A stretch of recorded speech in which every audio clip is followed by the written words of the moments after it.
Halo, selamat datang di channel Pena Tetangga, channel yang akan menyajikan kisah inspiratif tentang kehidupan. Sebelum ke ceritanya, bagi kalian yang belum subscribe, silahkan bisa subscribe dahulu agar kalian tidak ketinggalan cerita menarik lainnya. Oke, terima kasih, langsung saja kita ke ceritanya. Kukira bahagia, ternyata menjadi petaka. Hujan gerimis mengiringi langkahku memasuki rumah yang dulu terasa hangat, kini begitu asing. Aku, Rina, baru saja pulang dari rumah orang tuaku setelah 2 hari pergi tanpa memberi kabar pada suamiku, Arman. Aku butuh waktu menenangkan diri setelah pertengkaran hebat yang terjadi 2 hari lalu. Arman sedang duduk di ruang tamu, tatapannya dingin saat melihatku masuk. Aku menarik napas dalam-dalam, mencoba meredam kegelisahan yang menggantung di hatiku. "Kau sudah pulang?" tanyanya tanpa ekspresi. Aku mengangguk, lalu berjalan menuju kamar. Aku ingin menghindari perdebatan lain. Namun sebelum aku sempat membuka pintu, suaranya kembali terdengar. "Kita perlu bicara, Rina." Aku berbalik perlahan, menatapnya dengan perasaan bercampur aduk. "Bicara soal apa lagi, Arman? Bukankah selama ini aku selalu mencoba bicara, tapi kau yang tak pernah mau mendengar?" Suaraku bergetar. Ia menghela napas panjang lalu berdiri, mendekatiku dengan tatapan yang sulit kuartikan. "Apa kau benar-benar ingin terus seperti ini? Kita menikah karena cinta, Rina. Tapi kenapa aku merasa kita semakin jauh?" Aku tersenyum pahit. "Cinta? Dulu aku juga berpikir gitu. Aku pikir pernikahan adalah tentang kebahagiaan, tentang 2 orang yang saling mengisi. Namun, perlahan aku mulai menyadari bahwa cinta saja tidak cukup untuk mempertahankan rumah tangga. Arman, aku lelah. Setiap hari kita hanya bertengkar. Aku mencoba memahami segala kekuranganmu. Tapi kau bahkan tidak pernah mencoba memahami aku." Suaraku mulai meninggi. Arman mengusap wajahnya dengan kasar. "Aku bekerja keras untuk kita, Rina. Aku ingin kau hidup nyaman." "Nyaman?" Aku tertawa sinis. "Apa menurutmu uang cukup membuatku nyaman? Aku butuh suami yang ada untukku, bukan hanya sibuk dengan pekerjaan dan menganggapku seolah aku hanya penghuni rumah ini." Tatapan Arman berubah. Aku bisa melihat kemarahan di matanya. "Jadi ini salahku?" Aku menahan air mata yang hampir jatuh. Aku ingin berteriak, ingin mengatakan semuanya. Tapi aku sadar ini tak ada gunanya. "Aku sudah lelah, Arman. Aku ingin pergi." Arman terdiam. Wajahnya yang tadi penuh amarah, kini berubah menjadi keterkejutan. "Kau ingin meninggalkan aku?" Suaranya serak. Aku mengangguk. "Aku pikir menikah denganmu adalah kebahagiaan terbesar dalam hidupku. Tapi ternyata aku salah. Yang ada hanya luka dan kesedihan." Air mataku akhirnya jatuh, begitu pula dengan Arman. Kami berdiri dalam kesunyian, menyadari bahwa hubungan ini tak lagi bisa diselamatkan. Pernikahan yang kukira bahagia ternyata menjadi petaka. Arman duduk di sofa dengan wajah tertunduk. Aku melihatnya mengusap wajahnya dengan kasar, seolah mencoba memahami kenyataan yang baru saja kuungkapkan. "Apa tidak ada cara lain?" tanyanya dengan suara nyaris berbisik. Aku menggigit bibir, menahan sesak di dada. Aku ingin berkata bahwa aku masih ingin mencoba, tapi aku tahu itu hanya akan menjadi kebohongan. Sudah terlalu banyak kesempatan yang kuberikan, namun semuanya berakhir dengan kekecewaan. "Aku sudah mencoba, Arman. Aku benar-benar sudah mencoba," ucapku lirih.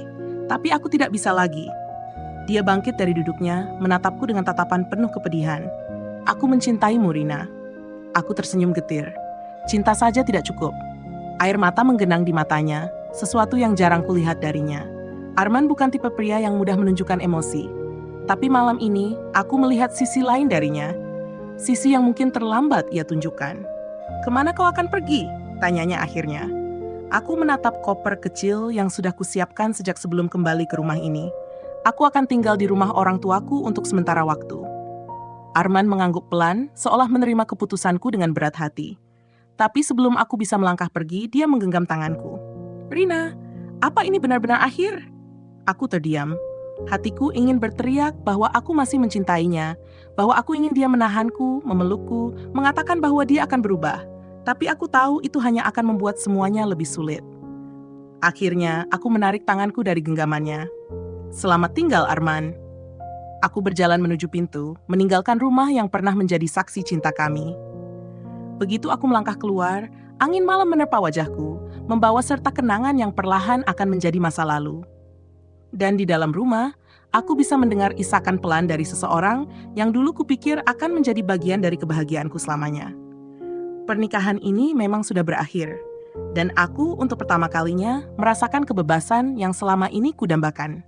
Malam itu aku melangkah keluar dari rumah dengan perasaan yang campur aduk. Hatiku terasa berat, tapi ada sedikit kelegaan karena akhirnya aku mengambil keputusan yang selama ini kutakuti. Namun baru beberapa langkah dari pagar, suara Arman memanggilku. "Rina, tunggu." Aku berhenti, tapi tidak berbalik. Aku bisa merasakan dia mendekat, langkahnya terburu-buru. "Aku tidak bisa membiarkanmu pergi begitu saja." Suaranya bergetar. Aku menutup mata, mencoba menahan air mata yang kembali menggenang. "Arman, jangan membuat ini lebih sulit." "Aku tahu aku banyak salah," katanya sekarang tepat di belakangku. "Tapi aku mencintaimu, Rina. Aku tidak bisa kehilanganmu." Aku tertawa kecil, tapi penuh kepahitan. "Cinta? Kalau kau mencintaiku, kenapa selama ini kau memperlakukanku seolah aku tak berarti?" "Aku tidak pernah bermaksud begitu." Suaranya meninggi, putus asa. Aku menggeleng, lalu berbalik menatapnya. "Tapi itulah yang terjadi, Arman. Aku lelah bertahan di pernikahan yang hanya menyakitiku. Aku butuh lebih dari sekadar kata-kata. Aku butuh tindakan. Tapi kau tak pernah memberikannya." Dia terdiam. Aku bisa melihat pergolakan di matanya. Lalu tiba-tiba, tanpa kuduga, dia menarik tanganku dengan kasar. "Kita belum selesai," katanya tegas. Aku terkejut dan mencoba melepaskan tanganku, tapi genggamannya terlalu kuat. "Arman, lepaskan aku!" "Tidak!" Suaranya serak. "Aku tidak bisa membiarkanmu pergi begitu saja. Aku akan berubah, Rina. Aku janji." Aku mencoba melepaskan diri, tapi dia semakin kuat menggenggamku. Aku mulai ketakutan. "Arman, kau menyakitiku," teriakku. Dia tersentak dan perlahan melepaskan tanganku. Aku mundur beberapa langkah, meraba pergelangan tanganku yang kini memerah. Aku menatapnya dengan rasa sakit dan kecewa. "Inilah alasan kenapa aku harus pergi," bisikku lirih. Wajahnya berubah. Dia menyadari kesalahannya, tapi sudah terlambat. Aku tak bisa lagi bertahan di sini. Dengan air mata yang mengalir, aku berbalik menuju mobil yang sudah menungguku di ujung jalan. Kali ini, Arman tidak mengejarku. Aku masuk ke dalam mobil dan menutup pintu dengan tangan gemetar. Di belakangku, sosok pria yang dulu kucintai masih berdiri di depan rumah itu, menatapku dengan tatapan penuh keputusasaan. Saat mobil mulai melaju, aku menutup mata. Aku telah membuat keputusan. Aku tak akan kembali. Namun, aku tak pernah menyangka bahwa keputusanku malam itu akan membawa bahaya yang lebih besar. Beberapa hari setelah aku meninggalkan rumah itu, hidupku terasa lebih tenang. Aku tinggal di rumah orang tuaku, mencoba menyusun kembali kepingan hidupku yang berantakan. Namun, meski ragaku jauh dari Arman, pikiranku masih terus dihantui olehnya. Setiap malam, aku teringat tatapan matanya yang putus asa saat aku pergi. Aku ingin percaya bahwa dia akan melepaskanku, membiarkanku memulai hidup baru tanpa bayangannya. Tapi aku salah. Malam itu aku baru saja keluar dari kamar mandi ketika ponselku berdering. Aku melihat layar, nomor tak dikenal. Aku mengabaikannya. Tapi beberapa detik kemudian, panggilan itu kembali. Aku menghela napas dan mengangkatnya. "Halo?" Tak ada suara, hanya napas berat di seberang sana. "Arman?" Aku bertanya dengan hati-hati. Terdengar suara tawa kecil, dingin, dan mengerikan. "Kau pikir bisa meninggalkanku begitu saja, Rina?" Aku merasakan darahku membeku. "Arman, tolong hentikan ini. Kau adalah istriku," suaranya penuh tekanan. "Dan aku tidak akan pernah membiarkanmu menjadi milik orang lain." Aku langsung memutus panggilan itu, tanganku gemetar hebat. Aku mencoba meyakinkan diri bahwa dia hanya sedang marah, bahwa dia tak akan benar-benar melakukan sesuatu yang buruk. Tapi ketakutan sudah mulai menjalar di hatiku. Malam semakin larut. Aku mencoba tidur, tapi suara aneh terdengar dari luar jendela. Aku bangkit dari tempat tidur dan mengintip keluar. Jantungku seketika berdegup kencang. Di bawah remang lampu jalan, sebuah mobil hitam terparkir tak jauh dari rumah orang tuaku. Mesin mobil itu menyala dan siluet seseorang duduk di dalamnya. Aku tahu siapa dia. Aku segera menutup gorden dan menarik napas dalam-dalam. Aku harus tenang. Aku tidak boleh menunjukkan ketakutan. Keesokan paginya, aku menemui sahabatku, Mira, di sebuah kafe. Aku menceritakan semuanya padanya, dari ancaman Arman hingga mobil hitam yang parkir semalaman di depan rumahku. "Kau harus lapor polisi, Rin," kata Mira serius. "Ini sudah keterlaluan." Aku menggeleng. Aku tidak yakin. Bagaimana kalau aku hanya berlebihan? Mira menatapku dengan frustrasi.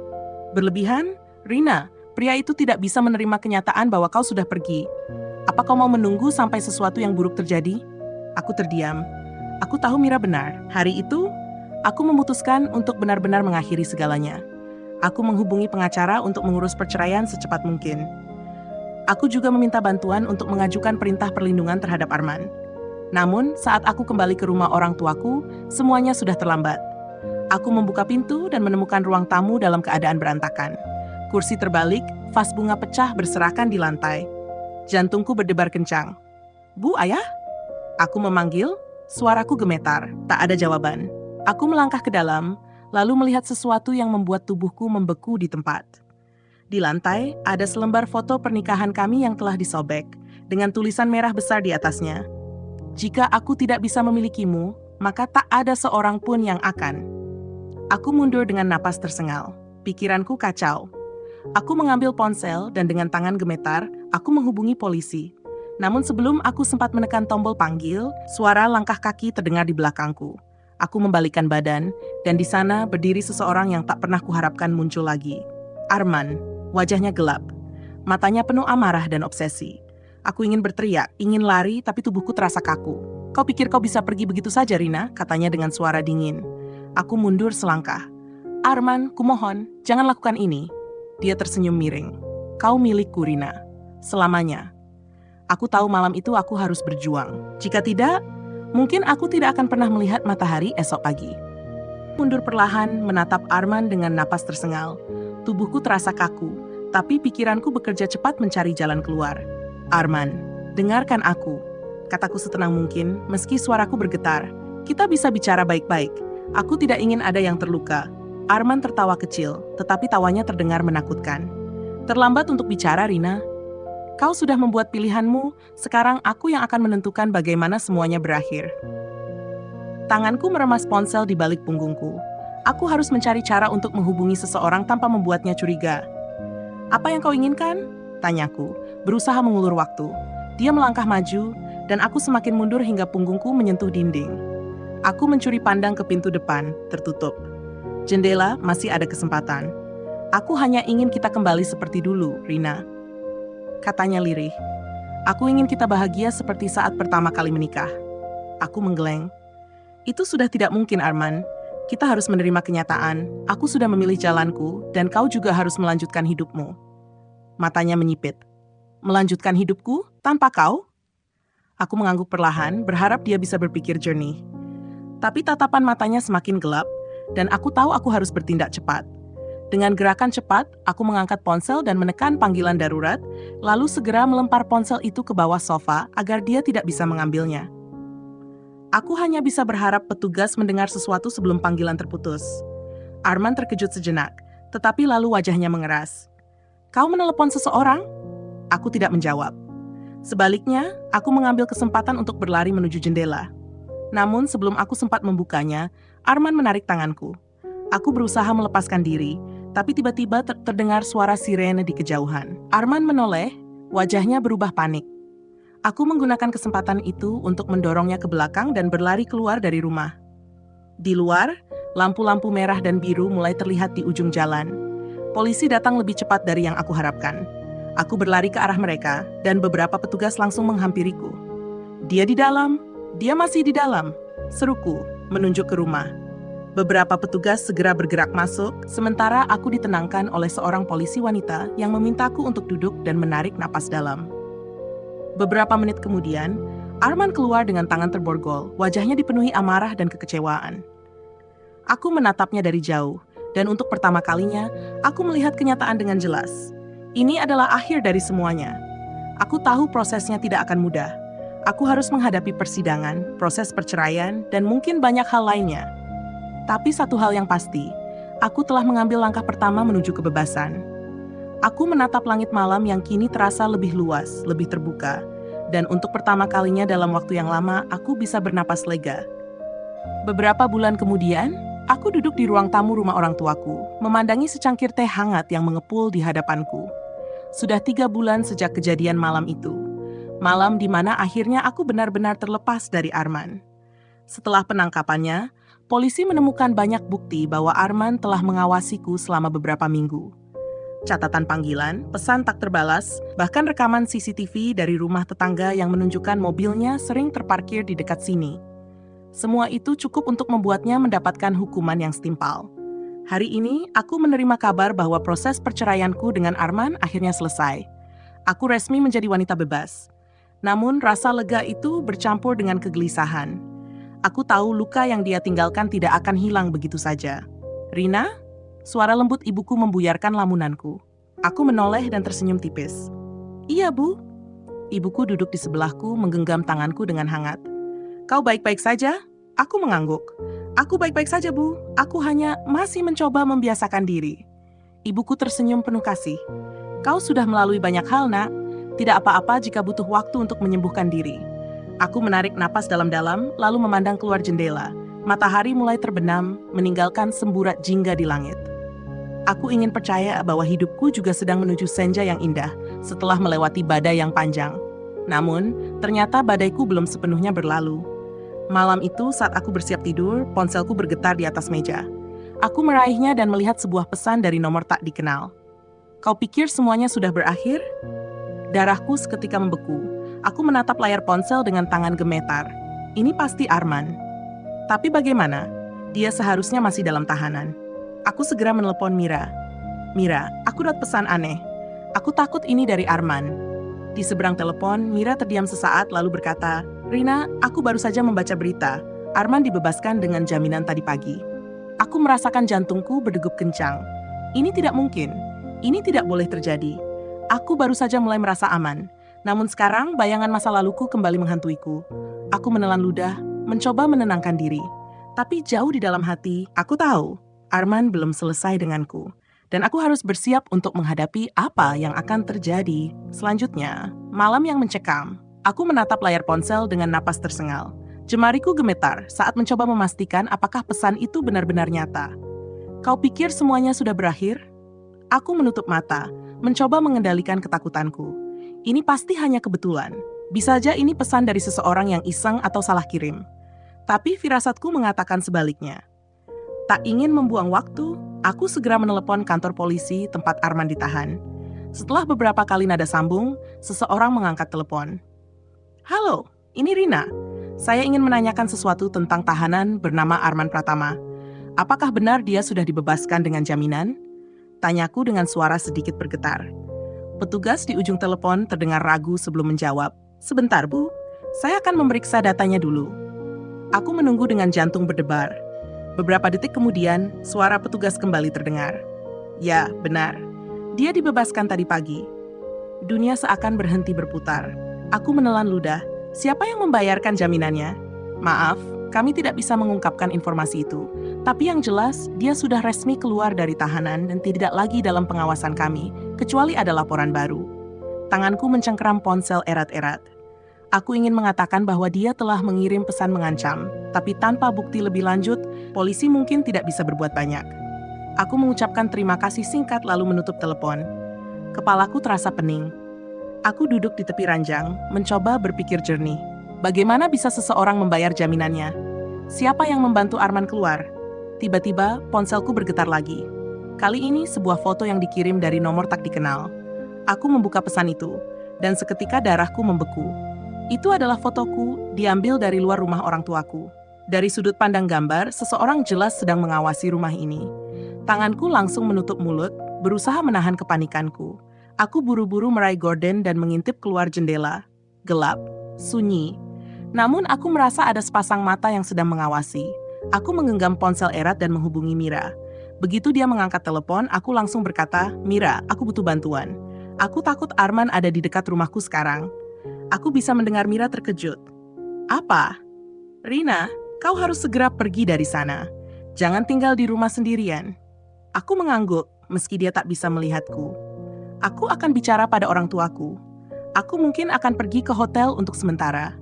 Aku segera membangunkan ayah dan ibu, memberitahu mereka bahwa aku merasa ada seseorang yang mengawasi rumah. Ayahku langsung keluar untuk memastikan keadaan, sementara ibuku menenangkanku. Namun, tak ada siapapun di luar. Hanya pekarangan yang sunyi dengan lampu jalanan yang berkedip-redup. Tapi aku tahu, dia ada di luar sana, mengawasi, menunggu, dan aku harus bersiap untuk apapun yang mungkin terjadi selanjutnya. Dan yang tak terduga, malam terasa lebih panjang dari biasanya. Aku tidak bisa tidur. Pikiranku terus dipenuhi bayangan Arman. Setiap suara kecil di luar rumah membuatku waspada. Aku terus mengecek ponsel, takut akan ada pesan atau foto lain yang masuk. Namun, setelah pesan terakhir tadi, tidak ada lagi aktivitas dari nomor tak dikenal itu. Apakah dia masih mengawasi atau sedang merencanakan sesuatu? Aku memutuskan bahwa aku tidak bisa tinggal di sini lebih lama. Mira benar, aku harus pergi. Aku mengemasi barang-barang penting ke dalam tas, termasuk dokumen-dokumen penting dan sedikit uang tunai. Aku tidak ingin meninggalkan orang tuaku, tapi aku tahu mereka juga akan lebih tenang jika aku pergi untuk sementara waktu. Pukul 3 dini hari, aku dan ayah menuju mobil. Ibu bersikeras ikut, tapi aku meyakinkannya bahwa aku akan baik-baik saja. Kami akan segera menyusul ke hotel, nak, kata ibu dengan mata berkaca-kaca. Jangan takut, kamu bukan sendirian. Aku mengangguk dan memeluknya erat sebelum masuk ke mobil. Ayah menyalakan mesin dan kami segera meluncur ke jalan raya. Namun, beberapa menit setelah kami keluar dari lingkungan rumah, aku melihat sesuatu di kaca spion yang membuat jantungku berdetak lebih cepat. Sebuah mobil hitam mengikuti kami. Aku mencoba meyakinkan diriku bahwa itu hanya kebetulan, tapi setelah beberapa belokan, mobil itu masih ada di belakang kami. Ayah, kita diikuti, bisikku, berusaha tetap tenang. Ayah melirik spion, lalu mempercepat laju mobilnya. Pegangan yang kuat, Rina. Aku bisa merasakan jantungku berdebar semakin kencang. Mobil hitam itu juga ikut mempercepat lajunya. Aku menelan ludah. Arman, ini pasti dia.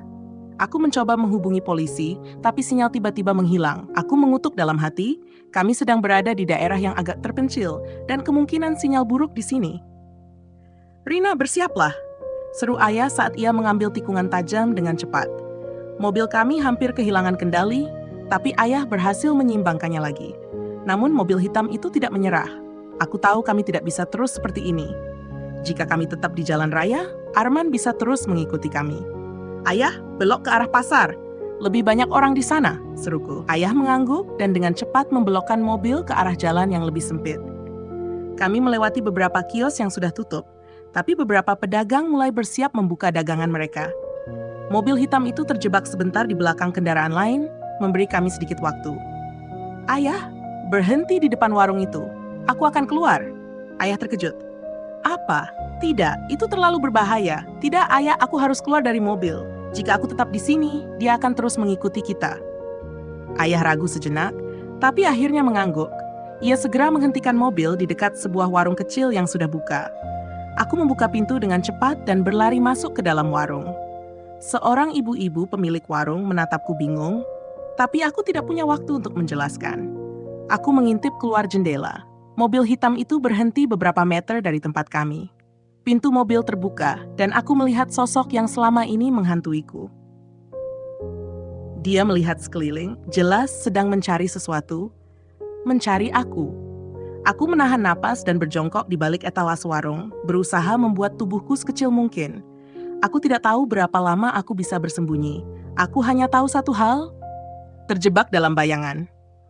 Aku berjongkok di balik etalase warung, berusaha menahan napas sepelan mungkin. Aku bisa mendengar langkah kaki mendekat. Arman ada di luar. Pemilik warung, seorang ibu-ibu parubaya, menatapku dengan bingung. Aku mengangkat jari ke bibir, memberi isyarat agar dia diam. Syukurlah, dia mengerti dan hanya mengangguk tanpa berkata apa-apa. Dari selarak, aku bisa melihat Arman berdiri di luar warung, matanya menyapu area sekitar dengan tatapan tajam. Aku mengepalkan tangan, berusaha menenangkan diri. Jika dia melihatku sekarang, aku tidak tahu apa yang akan terjadi. Pak, ada lihat perempuan muda lewat sini? Suara Arman terdengar berbicara pada seseorang. Aku mencuri pandang keluar dan melihatnya berbicara dengan seorang pedagang sayur yang sedang menata dagangannya. Pedagang itu menggeleng. Enggak lihat, Mas. Kenapa? Ada yang hilang. Arman tersenyum kecil, tapi senyum itu dingin. Istri saya. Dia kabur dari rumah.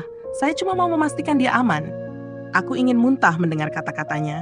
Istri, kabur dari rumah? Aku bukan miliknya lagi. Tanganku gemetar, tapi aku mencoba mengendalikan diriku. Aku tidak boleh panik. Saat itu, aku melihat ayah di dalam mobil, masih menunggu dengan wajah tegang. Aku harus mencari cara untuk pergi dari sini tanpa Arman melihatku. Pemilik warung tiba-tiba berdehem pelan dan berbisik. Lewat belakang, nak, ada jalan kecil ke gang, bisa tembus ke jalan besar. Aku menatapnya dengan penuh terima kasih. Dengan cepat, Aku merangkak ke belakang warung dan menemukan pintu kecil yang mengarah ke lorong sempit. Tanpa pikir panjang, aku berlari. Langkah kakiku ringan, tapi jantungku berdebar keras. Aku tak tahu apakah Arman sadar atau belum, tapi aku harus menjauh sejauh mungkin. Begitu sampai di jalan besar, aku melihat taksi yang sedang berhenti di lampu merah. Aku langsung melambaikan tangan dan berlari ke arahnya. Supirnya, seorang pria tua berkacamata, menatapku heran. "Mbak mau kemana?" "Ke kantor polisi terdekat, Pak." "Tolong, ini darurat." Melihat wajah panikku, dia langsung mengangguk. Aku masuk ke dalam taksi dan beberapa detik kemudian kami melaju pergi. Aku menoleh ke belakang, memastikan tidak ada yang mengikuti. Namun sebelum belokan terakhir, aku melihatnya. Arman berdiri di tengah jalan, menatap ke arah mobilku dengan ekspresi dingin dan penuh amarah. Aku bisa membaca bibirnya. "Kau tidak bisa lari dariku, Rina." Aku menelan ludah dan memejamkan mata. Tapi kali ini aku tidak akan lari. Aku akan melawan, jangan masa lalu.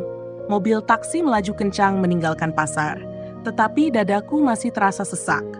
Aku mencoba mengatur napas, menenangkan diri, tetapi bayangan Arman yang berdiri di tengah jalan tadi terus menghantui pikiranku. "Kau tidak bisa lari dariku, Rina." "Tidak. Aku tidak akan membiarkan dia mengendalikan hidupku lagi."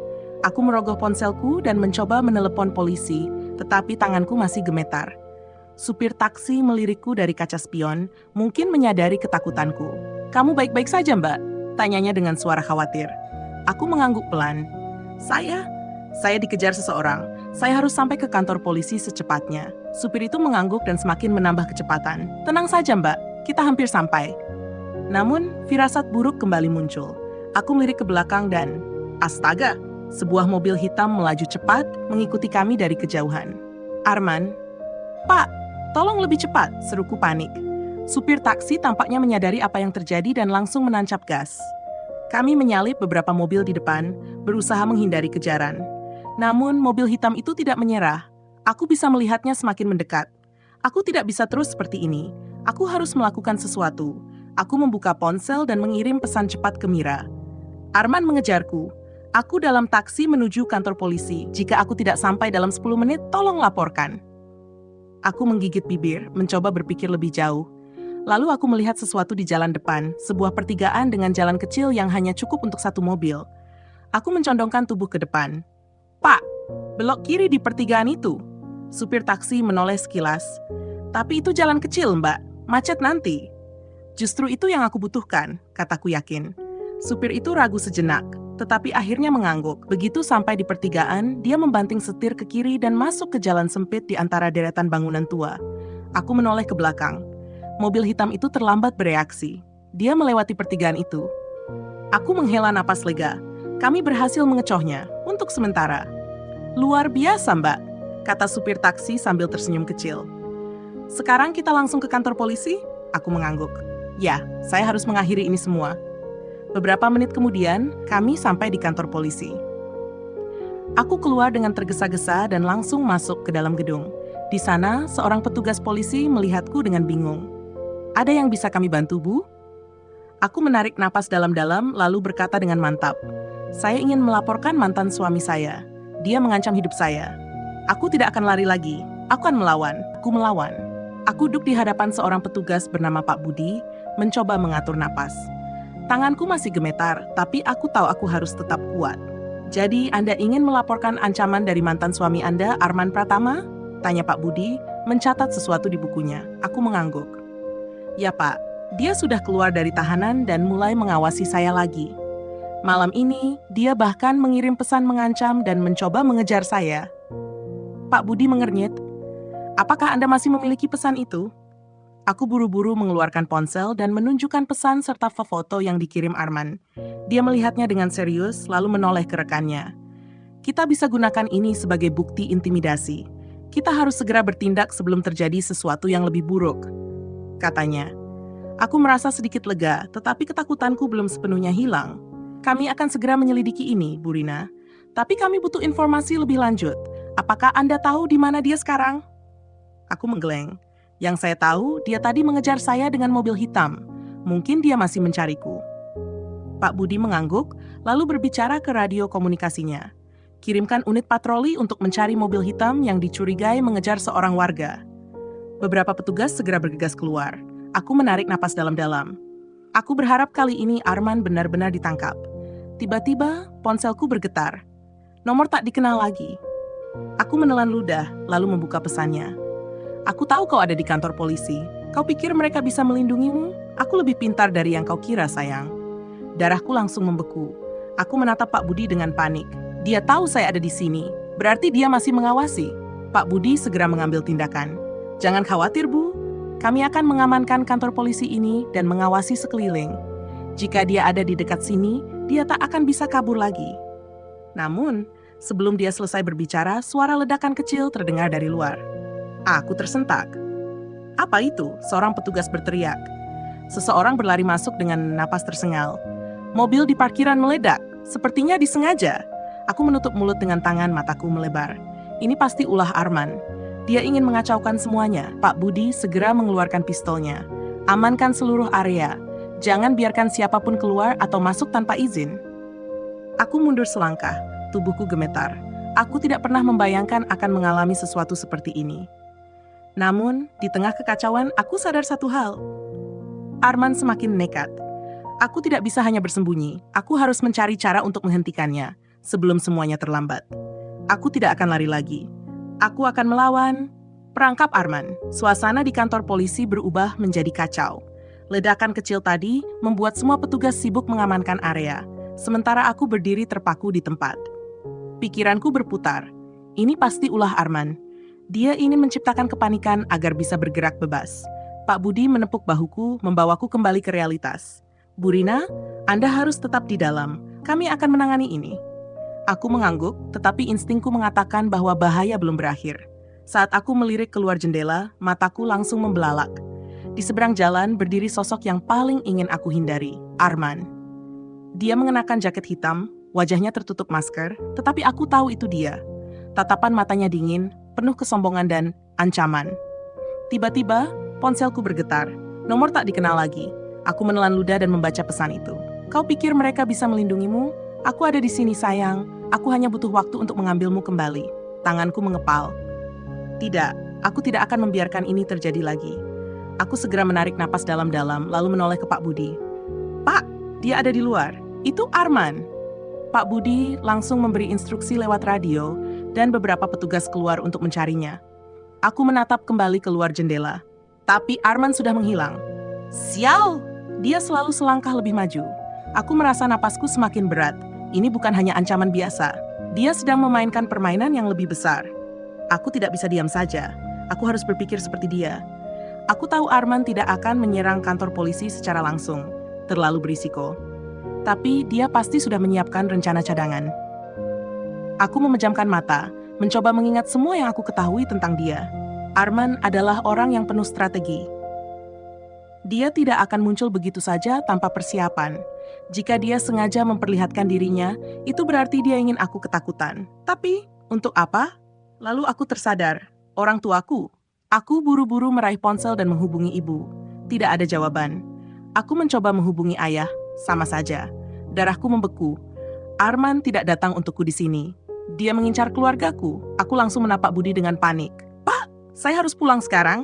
Saya rasa Arman ada di rumah orang tua saya. Pak Budi menatapku dengan waspada. Tenang dulu, Bu. Kami akan mengirimkan petugas ke sana. Tidak, Pak. Saya harus ke sana sekarang. Mereka dalam bahaya. Pak Budi tampak ragu tetapi akhirnya mengangguk. Baik, saya akan mengawal Anda. Tanpa membuang waktu, aku dan 2 petugas lainnya segera masuk ke mobil patroli. Sirene dinyalakan dan kami melaju kencang menuju rumah orang tuaku. Sepanjang perjalanan, hatiku terus berdebar kencang. Aku berdoa agar kami belum terlambat. Saat kami tiba di depan rumah, jantungku langsung terasa seperti berhenti berdetak. Pintu rumah terbuka, dan di dalam terdengar suara teriakan ibu. Aku tidak bisa menunggu lebih lama lagi. Aku keluar dari mobil dan berlari masuk. Dan di sana aku melihatnya. Arman berdiri di ruang tamu, memegang pisau di leher ayah. Matanya bertemu denganku dan dia tersenyum dingin. Akhirnya kau datang, sayang. Dalam cengkraman Arman, aku membeku di ambang pintu. Ayah duduk di kursi dengan tangan terikat, sementara Arman berdiri di belakangnya, pisau kecil menempel di lehernya. Ibu duduk di lantai dengan wajah ketakutan, bibirnya bergetar tanpa suara. Akhirnya kau datang. Sayang, kata Arman dengan nada santai, seolah-olah ini hanya pertemuan biasa. Di belakangku, Pak Budi dan 2 petugas bersiaga. Salah satu petugas, Pak Rian, mengangkat tangannya dengan tenang. Pak Arman, lepaskan sandera Anda. Tidak ada yang perlu disakiti di sini. Arman tertawa kecil. Sandera? Oh tidak, Pak. Saya hanya ingin bicara dengan istri saya. Kami punya urusan yang belum selesai. Aku mengepalkan tangan. Arman, lepaskan ayah. Kau sudah cukup menyakiti kami. Arman menghela napas dramatis. Rina, kau selalu berlebihan. Aku hanya ingin memastikan kita bisa berbicara tanpa gangguan. Kau kan tahu kita masih punya banyak kenangan indah bersama. Aku merasakan amarah membakar dadaku. Kenangan? Kenangan apa? Semua yang kau lakukan hanyalah menyakitiku. Aku sudah lelah, Arman. Aku tidak akan kembali padamu. Matanya menyipit. Kau tidak punya pilihan. Aku menatapnya penuh kebencian.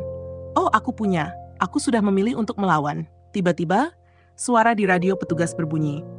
Tim sudah mengepung rumah. Target dalam kendali. Arman tampak terkejut sesaat tetapi dia segera menyeringai. Cepat juga kalian. Aku menahan napas. Apakah ini akhirnya? Tapi Arman masih tenang. Terlalu tenang. Dia menepuk bahu ayah dengan santai. Baiklah, aku mengerti. Kalian tidak ingin aku di sini. Aku bisa pergi, tapi hanya jika aku bisa bicara 4 mata dengan istriku. Pak Budi menajamkan tatapannya. Itu tidak mungkin, Pak Arman. Anda harus menyerahkan diri sekarang. Arman tertawa kecil. Kalau begitu, dia mengangkat bahu. Aku tidak punya pilihan lain. Tiba-tiba, dia melemparkan pisaunya ke lantai dan mengangkat tangannya. Aku menyerah. Semua orang terdiam sejenak, seolah tidak percaya. Petugas segera bergerak cepat, memborgol Arman dan menjauhkannya dari ayah. Aku segera berlari ke arah mereka dan memeluk ibu dan ayah dengan erat. Air mataku jatuh. Tetapi kali ini bukan karena ketakutan, melainkan kelegaan. Aku melihat ke arah Arman yang sudah diborgol. Dia menatapku dengan senyum tipis, seolah-olah ini belum berakhir. Aku tahu ini mungkin belum sepenuhnya selesai. Tapi aku juga tahu satu hal. Aku tidak akan takut lagi. Aku sudah melawan dan aku menang. Beberapa minggu setelah kejadian itu, aku akhirnya bisa tidur dengan tenang. Arman resmi ditahan atas berbagai tuduhan, termasuk ancaman dan percobaan penculikan. Aku juga mendapat perlindungan dari pihak berwenang jika sewaktu-waktu dia mencoba sesuatu lagi. Hari-hariku tidak langsung kembali normal, tetapi aku mulai membangun hidupku lagi tanpa bayangan masa lalu yang menghantuiku. Menghadapi trauma, menemukan kekuatan baru, dan mungkin menghadapi ancaman yang lebih besar. Sudah 3 bulan sejak Arman ditangkap. Aku mencoba menjalani hidup seperti biasa. Aku kembali bekerja, mencoba tersenyum lebih banyak, dan menghabiskan waktu dengan orang-orang yang mencintaiku. Tapi, sesuatu masih terasa salah. Aku masih sering terbangun di tengah malam dengan napas memburu, keringat dingin membasahi tubuhku. Dalam mimpi burukku, Arman selalu kembali, mengejarku, mengawasiku, seolah-olah dia masih bebas di luar sana. Aku mencoba meyakinkan diriku bahwa aku aman. Polisi telah memastikan bahwa Arman benar-benar di dalam penjara. Aku bahkan sudah mendapatkan perlindungan tambahan jika ada kemungkinan dia mencoba sesuatu. Namun perasaan ini tidak hilang. Aku merasa dia masih ada. Aku menepis kekhawatiran itu dan mencoba fokus pada pekerjaan. Hari ini aku berencana bertemu dengan Mira, sahabatku, di sebuah kafe dekat kantor. Saat aku melangkah ke dalam kafe, aku melihat Mira sudah duduk di meja dekat jendela, melambaikan tangan. "Hai, kamu kelihatan lebih segar sekarang," katanya sambil tersenyum. Aku menghela napas dan duduk di depannya. Aku mencoba Mir, tapi jujur aja, aku masih merasa dia ada di sekitar. Mira meletakkan gelas kopinya dan menatapku serius. "Rina, aku ngerti ini nggak mudah buat kamu. Tapi kamu harus percaya, Arman nggak bisa nyakitin kamu lagi." Aku mengangguk pelan, mencoba mempercayainya. Tapi kemudian sesuatu membuat tubuhku membeku. Di meja sebelah, seseorang meninggalkan koran yang terbuka. Dan di salah satu sudut halaman, ada sebuah artikel kecil yang membuat jantungku berhenti berdetak. Seorang narapidana berhasil melarikan diri dari tahanan dalam perjalanan ke pengadilan. Polisi masih melakukan pencarian. Aku membaca ulang kalimat itu, berharap mataku salah melihat. Tapi tidak. Dan di bawah berita itu ada sebuah foto kecil. Wajah yang sangat kukenal. Cangkir kopi di tanganku hampir jatuh saat aku merasakan gelombang ketakutan yang begitu besar. Mira melihat wajahku yang pucat. "Rina, kamu kenapa?" Aku menunjuk koran itu dengan tangan gemetar. Mira mengernyit, lalu membaca artikel tersebut. Matanya langsung membesar. "Astaga, Ini nggak mungkin. Aku menggigit bibirku, berusaha mengatur napas. Aku tahu dia akan kembali, Mir. Aku bisa merasakannya. Mira segera meraih ponselnya. Kita harus lapor polisi sekarang. Aku mengangguk. Tapi saat itu juga aku menyadari sesuatu yang membuat bulu kuduku berdiri. Di luar jendela kafe di seberang jalan, seseorang berdiri diam di antara kerumunan. Seseorang dengan jaket hitam. Dia memakai masker, tapi aku bisa merasakan tatapannya menembus jendela langsung ke arahku. Jantungku berdegup kencang. Arman, dia di sini. Dan kali ini, dia tidak hanya mengawasiku. Dia bisa berpikir jernih. Jantungku berdegup kencang, tanganku gemetar saat aku meraih lengan Mira. Mir, dia ada di sana, bisikku dengan suara hampir tak terdengar. Mira mengikuti arah pandanganku dan matanya langsung melebar. Ya Tuhan, itu dia? Aku mengangguk, napasku tersengal. Arman berdiri di seberang jalan, tak bergerak. Hanya tapannya yang menusukku seperti belati. Aku harus pergi, sekarang. Mira meraih ponselnya. Aku telepon polisi. Aku ingin menunggu, ingin memastikan bahwa polisi benar-benar datang. Tapi tubuhku berteriak untuk lari, dan Arman menyadari itu. Saat aku bergerak untuk berdiri, dia juga mulai berjalan. Perlahan, menghampiriku. Aku langsung menarik Mira. Kita harus keluar dari sini. Kami buru-buru melewati pintu belakang kafe, berlari ke gang sempit di belakangnya. Napasku memburu, tetapi aku memaksa kakiku untuk terus bergerak. Ke parkiran, mobilku di sana. Mira berseru. Kami berlari secepat mungkin. Saat hampir mencapai mobilnya, aku menoleh ke belakang. Tidak ada siapa-siapa. Arman menghilang. Aku menggigit bibirku. Ini tidak mungkin. Masuk cepat. Mira membuka pintu mobilnya dan kami segera masuk. Begitu mesin menyala, Mira langsung menginjak gas, membawa kami keluar dari parkiran dengan kecepatan tinggi. Aku mencoba mengatur napas, tetapi pikiranku masih berputar. Dia tahu di mana aku. Itu berarti dia sudah mengawasiku sejak lama. Mira menggertakkan giginya. Kita harus ke kantor polisi. Mereka pasti bisa menangani ini. Aku mengangguk, meskipun ada sesuatu dalam hatiku yang mengatakan bahwa ini belum selesai. Pesan misterius. Kami sampai di kantor polisi dalam waktu 10 menit.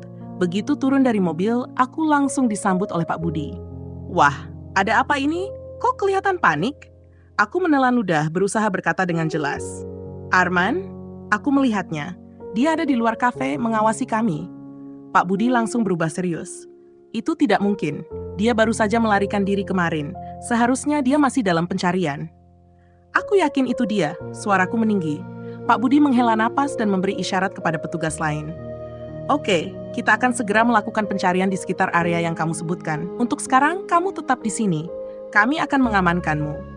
Aku mengangguk. Setidaknya di kantor polisi, aku merasa sedikit lebih aman. Tapi ketenangan itu hanya berlangsung beberapa menit.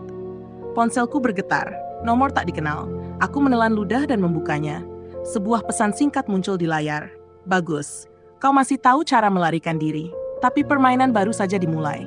Darahku langsung membeku. Aku menatap Pak Budi dengan wajah pucat. Dia tahu aku ada di sini. Pak Budi segera meraih radio komunikasinya. Tingkatkan pengamanan di sekitar kantor. Target mungkin sedang mengamati. Aku merasa perutku melilit. Arman tidak hanya kabur. Dia sudah merencanakan semuanya. Dan aku tahu ini baru permulaan. Aku menatap layar ponsel dengan tangan gemetar. Pesan dari Arman terasa seperti belati yang menusuk ke dalam pikiranku. Bagus, kau masih tahu cara melarikan diri. Tapi permainan baru saja dimulai. Aku menelan ludah, mencoba menenangkan diri, tetapi tubuhku tak bisa berhenti gemetar. Pak Budi melihat ekspresi wajahku dan langsung tahu ada sesuatu yang tidak beres. Pesan dari dia? Tanyanya dengan nada waspada. Aku hanya mengangguk. Pak Budi segera mengambil ponselku dan membaca pesan itu. Rahangnya mengeras. Dia lalu memberi isyarat kepada salah satu petugas. Lacak nomor ini sekarang. Salah satu petugas segera bergerak ke ruang teknis. Tapi aku tahu Arman bukan orang bodoh. Dia pasti menggunakan nomor yang sulit dilacak. Mira meremas tanganku. Kita nggak bisa diam aja, Rina. Kita harus lakukan sesuatu. Aku mengangguk. Aku tahu. Tapi kita harus hati-hati. Arman bukan hanya mengancamku, dia bermain dengan kita. Pak Budi mendesah, lalu menatapku dengan tegas. Untuk sementara, kau akan dipindahkan ke lokasi yang lebih aman. Kami tidak bisa membiarkanmu kembali ke rumah atau tempat kerja. Jika dia benar-benar mengawasimu, setiap gerakanmu bisa jadi celah buatnya. Aku merasa hatiku semakin berat. Aku tidak bisa terus bersembunyi. Tapi aku juga tahu melawan Arman butuh strategi. Pak Budi, kataku pelan, aku ingin membantumu menangkapnya. Pak Budi menatapku tajam. Itu terlalu berbahaya. Tapi aku adalah targetnya, kataku. Aku yang dia kejar, dan aku yang paling mengenal cara berpikirnya. Pak Budi terdiam sejenak, lalu akhirnya mengangguk. Baik, tapi kau akan tetap dalam perlindungan polisi. Kita akan menjebaknya. Rencana itu dibuat dengan cepat. Aku akan berpura-pura kembali ke apartemenku, seolah-olah aku tidak mengetahui Arman sedang mengawasiku. Sebuah tim polisi berpakaian preman akan berjaga di sekitar area, sementara Pak Budi dan timnya akan berada di lokasi terdekat untuk menangkapnya saat dia muncul. Semua sudah disiapkan. Aku mengenakan pakaian biasa, berusaha terlihat seperti orang yang kelelahan setelah hari panjang. Aku berjalan ke arah apartemen dengan langkah pelan. Mataku terus berusaha mencari tanda-tanda keberadaan Arman, tetapi aku tidak boleh terlihat mencurigakan. Jantungku berdegup kencang. Aku melewati lobi, masuk ke lift, dan menekan tombol ke lantai tempat apartemenku berada. Saat pintu lift tertutup, aku menarik napas panjang. Semua kamera tersembunyi yang dipasang polisi sudah aktif. Aku hanya perlu masuk ke dalam apartemen, menunggu, dan membiarkan Arman masuk perangkap. Tapi saat pintu lift terbuka, aku merasa ada sesuatu yang tidak beres. Lampu lorong apartemen redup, sunyi. Aku melangkah keluar perlahan. Apartemenku hanya beberapa meter dari sini. Tapi kemudian, pintu apartemenku terbuka sedikit. Tidak, ini tidak mungkin.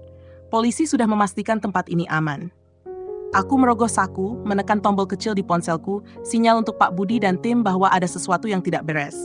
Aku melangkah mundur, bersiap lari kembali ke lift, tapi sebuah suara menghentikanku. Rina, kau benar-benar pikir aku akan jatuh ke dalam perangkap bodoh itu? Darahku membeku. Arman.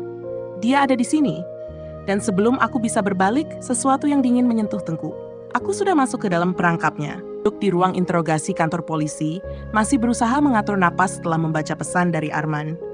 Pak Budi berdiri di depan meja, wajahnya tegang. Kami akan meningkatkan penjagaan di sekitar rumah dan tempat kerjamu. Jangan keluar sendiri, dan jika menerima pesan atau melihat sesuatu yang mencurigakan, segera laporkan.